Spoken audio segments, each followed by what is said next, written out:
আমরা ভাবি আমরা জীবনে সফল হচ্ছি না কেন। বহু মানুষকে দেখেছি যে তারা জীবনে প্রচুর কষ্ট করলেন, প্রচুর কর্ম করেছেন, কিন্তু তথাপি জীবনে হয়তো সেই সুখ ভোগ করতে পারলেন না। কেন? তাকে হয়তো এই বাধকপতির দশার উপর দিয়ে যেতে হচ্ছে।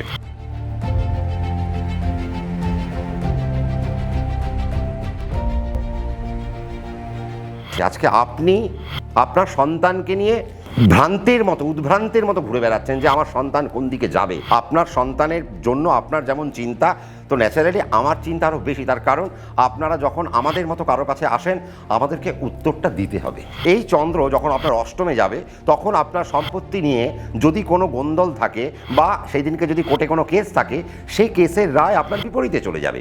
কেন? সে মারকপতি। তার মানে আমাদেরকে এই জিনিসগুলোকে আস্তে আস্তে বুঝতে হবে। আজকে রবি একটা মাস ধরে আপনার রাশিতে একটা রাশিতে সে বসে থাকে। আপনার লগ্ন হইতে সে হয়তো পঞ্চম ঘরেও যদি থাকে, তার মানে একটা মাস ধরে বসবে সে গোচরে, তারপরে সে আরেকটা রাশিতে যাবে একটা মাস পর।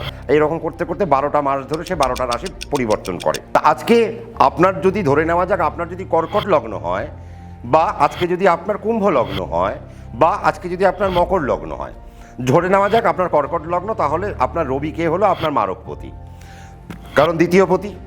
এবার আপনার যদি কুম্ভ লগ্ন হয়, তাহলে কুম্ভ লগ্ন সাপেক্ষে সিংহ হচ্ছে আপনার কে সপ্তম, তার মানে রবি হলো আপনার আবার মারকপতি। আবার আপনার যদি মকর লগ্ন হয়, তাহলে রবি কে হবে? রবি আপনার অষ্টমপতি। তখন রবি আর মারকপতি থাকবে না, তখন সে বাধকপতির ভূমিকা পালন করলো।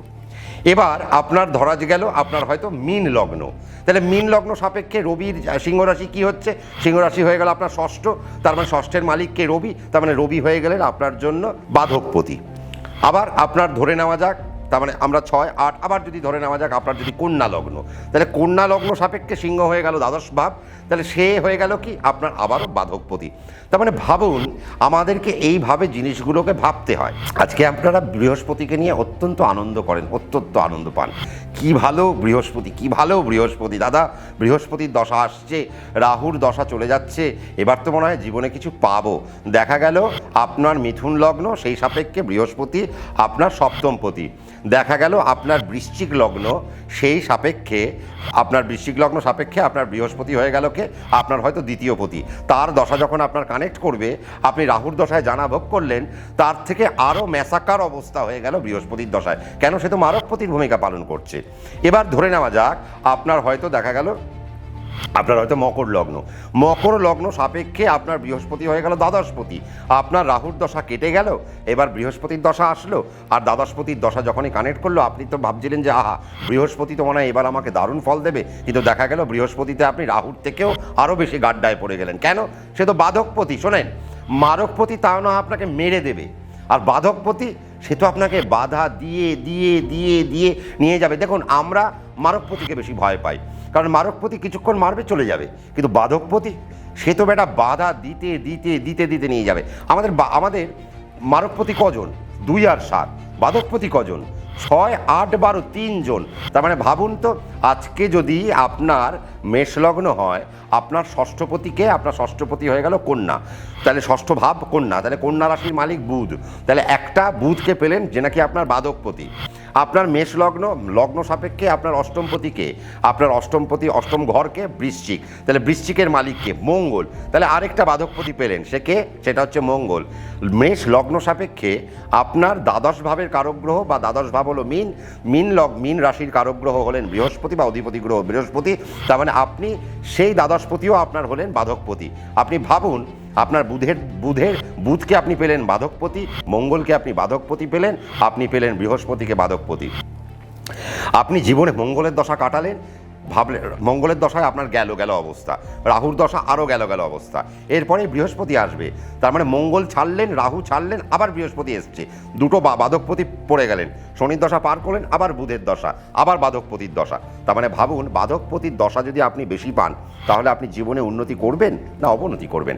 আপনাকে সংগ্রাম বেশি করতে হবে না কম করতে হবে? এবার ধরে নিন আপনার মেষ লগ্ন, তো আমরা যেমন মেষ লগ্ন সাপেক্ষে বুধকে আমরা পেলাম, আমরা মঙ্গলকে পেলাম, আমরা বৃহস্পতিকে বাধকপতি হিসেবে পেলাম। এবার ধরে নেওয়া যাক আপনার হয়তো মকর রাশি, আপনার হয়তো শ্রবণা নক্ষত্রে জন্ম। চন্দ্রের দশা আপনি হয়তো 2-3 বছর, বা আপনি হয়তো 8 বছর কাটালেন জন্মের পর। তারপর দেখা গেল আপনি মঙ্গলের দশা, সেটা আপনি 7 বছর কাটাচ্ছেন। তার মানে বাধকপতির দশা আপনাকে 7 বছর কাটাতে হচ্ছে, যখন আপনার পড়াশুনো একটা পিক টাইম, বা আপনার সন্তানের পড়াশোনার একটা পিক টাইম। আপনি ভাববেন সন্তানের পড়াশোনা হচ্ছে না কেন, আমার তো এখন কোনো খারাপ কিছু নেই, আমার তো এখন কিচ্ছু খারাপ নেই, তাও কেন খারাপ হচ্ছে? দেখা গেল বাধকপতির দশার উপর দিয়ে আপনি যাচ্ছেন। এবার দেখা গেল আপনার জন্মছকে রাহু হয়তো নেগেটিভ একটা জায়গায় বসে রয়েছে, মঙ্গলের পরে আপনাকে রাহুর দশা 18 বছর কাটাতে হবে। তাহলে এই যে রাহুর দশা যখন আপনি কাটাবেন, তাহলে রাহুর দশাতেও আপনাকে খারাপ পেতে হলো। এরপরে আপনাকে আবার বৃহস্পতির দশা আপনাকে পার করতে হবে। বৃহস্পতির দশা আপনার আবার চলে যাবে 16 বছর, তাহলে বৃহস্পতির দশা 16টা বছর আপনাকে আবার বাধার উপর দিয়ে কাটতে কাটতে যাচ্ছেন। তার মানে ভাবুন 16 বছর আর 7 বছর 23 বছর আপনার জীবনের এমনিই চলে গেল। তার মধ্যে রাহু আবার 18 বছর, তার মানে 18 আর 23 41 বছর আপনার জীবনের খারাপ খারাপ চলে গেল। আমরা ভাবি আমরা জীবনে সফল হচ্ছি না কেন। আমি যেটা প্রথমে আপনাদেরকে বলেছিলাম যে আমরা বহু মানুষকে দেখেছি যে তারা জীবনে প্রচুর কষ্ট করলেন, প্রচুর কর্ম করেছেন, কিন্তু তথাপি জীবনে হয়তো সেই সুখ ভোগ করতে পারলেন না, জীবনে হয়তো সেই দিনটা দেখতে পেলেন না যেই দিনটা তার জন্য একটা মধুর দিন হতে পারে। কেন? তাকে হয়তো এই বাধকপতির দশার উপর দিয়ে যেতে হচ্ছে। এবার একটা জিনিস আপনাদের একটা জিনিস মাথায় দিই, দেখুন আমি আপনাদেরকে আরেকটা জিনিস বুঝিয়েছিলাম, সেটা হচ্ছে কি, সেটা হচ্ছে যে আপনাদের নবতারা চক্র, তার মানে জন্ম, সম্পদ, বিপদ, ক্ষেম, প্রত্যরী, সাধক, বধ, মিত্র, অতিমিত্র। আমরা এখানে কটা তারাকে আমরা খারাপ পাচ্ছি? আমরা 3টে তারা খারাপ পাই। বিপদ তারা, আমরা প্রত্যরী তারা খারাপ পাই, বিপদ তারা খারাপ পাই, আর বধ তারাকে খারাপ পাই। এই যে চন্দ্রের কথা বললাম, এ তো সোয়া দুদিনে একটা রাশি থেকে আরেকটা রাশি পার করছে। তার মানে ভাবতে পারছেন একটা রাশিতে কটা নক্ষত্র থাকে? 3টে করে নক্ষত্র থাকে। এই 3টে নক্ষত্রের মধ্যে দিয়ে, তার মানে সে যখন সোয়া দুদিনে, বা আমি আড়াই দিনই ধরলাম, আড়াই দিনে সে একটা রাশি থেকে যখন আরেকটা রাশিতে চলে গেল, তার মানে সে 3টে নক্ষত্রের উপর দিয়ে চলে গেল। তার মানে ভাবুন জন্ম, সম্পদ, বিপদ একটা রাশিতেই, মানে আপনার মানে সোয়া দুদিনের মধ্যে সে বিপদকে কানেক্ট করে ফেলছে, আবার সোয়া দুদিনের মধ্যে সে আপনার প্রত্যরীকে কানেক্ট করে ফেলছে, আবার সোয়া দুদিনের মধ্যে সে আপনার বধকে কানেক্ট করছে। তার মানে ভাবুন এরকমভাবে আপনার একটা সপ্তাহের মধ্যেই আপনি বধ, আপনি প্রত্যরী, আপনি বিপদের উপর দিয়ে চলে গেলেন। আপনার চন্দ্র, সেই চন্দ্র দেখা গেল আপনার মারকপতি, বা সেই চন্দ্র দেখা গেল আপনার বাধকপতি। তার মানে যখনই সে ওই সোয়া দুদিনে জাম্প করছে আপনার নেগেটিভ তারার উপর দিয়ে, আপনি ভাবছেন আমি সব কাজ করছি, বাট তাও কেন বিফল হচ্ছি? তার কারণ দেখা গেল সেই চন্দ্র আপনার হয় সপ্তমপতি, নয় সে দ্বিতীয়পতি, নয় সে বাধকপতি, হয় 6পতি, নয় 8পতি, নয় কোনো আপনার 12পতি। কারণ আপনার যদি সিংহ লগ্ন হয় সেই চন্দ্র আপনার বাধকপতি হয়ে যাবে, আপনার মকর লগ্ন হয় সেই চন্দ্র আপনার সপ্তমপতি, মারকপতি হয়ে যাবে। আপনার যখনই কুম্ভ লগ্ন হবে, তার মানে আপনার সেই চন্দ্র আপনার আবার বাধকপতি হয়ে যাবে, কারণ ষষ্ঠ ভাবের কারক গ্রহ। আপনার যখন আবার ধনু লগ্ন হবে সেই চন্দ্র আবার আপনার অষ্টমপতি, তার মানে সে আবার বাধকপতি হয়ে গেল।